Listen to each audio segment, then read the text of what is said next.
Welcome to Design Santa Barbara. I'm Michael Korosh, and today we are in Santa Barbara Design Center. I have a special treat for you. Today we are going to explore the fascinating history of decorative Buddha statues.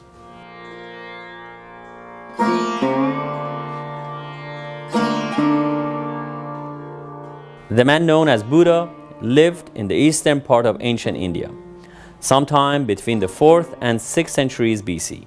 Most scholars accept that he lived, taught, and found the monastic order during the Mahajanpandra era during the reign of Bimbisara.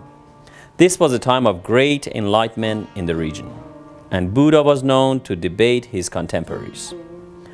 One of the most common names for Buddha is Siddhartha, Gautama. The times of Gautama's birth and death are uncertain.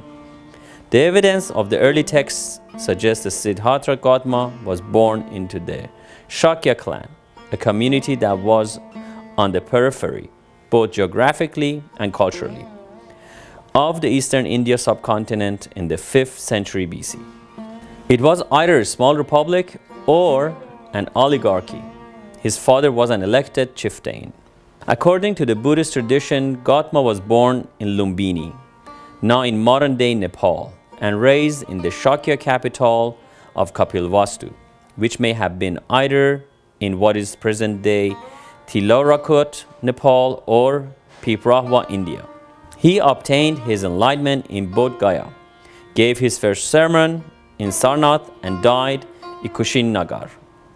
No written records about Gautama have been found from his lifetime or some centuries thereafter. In the earliest Buddhist texts, Nikayas and Agamas, the Buddha is not depicted as possessing godlike powers, nor is he depicted as being an eternal, transcendent being. According to Bhikkhu Analayo, ideas of the Buddha's omniscience, along with an increasing tendency to deify him and his biography, are found only later in the Mahayana sutras and later Pali commentaries or texts such as Mahavastu. Traditional biographies of Gautama generally include numerous miracles, omens, and supernatural events. The character of the Buddha in these traditional biographies is often that of a fully transcendent and perfected being who is unencumbered by the mundane world. In modern times, there has been an attempt to form a secular understanding of Siddhartha Gautama's life by omitting the traditional supernatural elements of his early biographies. According to the Mahaparinibbana Sutta of the Pali Canon, at the age of 80, the Buddha announced that he would soon reach parinirvana, or the final deathless state, and abandon his earthly body. Through his teachings, Buddha became a symbol of enlightenment which carries through to this day. Now let's take a look at some examples of the sculptures of Buddha. So today on Design Santa Barbara, I have two special Buddhas to show you, and as we will see, throughout the Silk Road, the Buddhist religion got carried farther east, and these particular ones are from a country called Burma.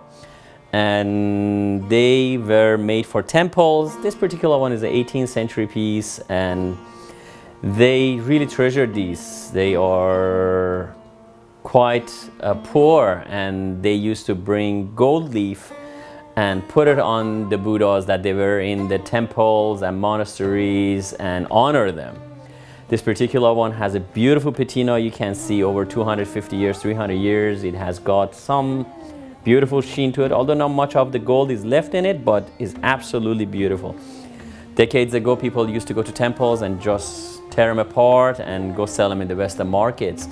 I'm glad that has stopped, and there is laws in the country that you cannot do that. If they catch you, there's big penalties. This particular one has been here for a while and is beautiful. You can see the serene face, the enlightened sitting position. I like this. This particular one is however slightly older, and the patina on it is just incredible. It has little, if you can see, tiny little precious metals and golds in it, gold patina, and little jewelry. And these things are uncommon. They're not very common to be seen.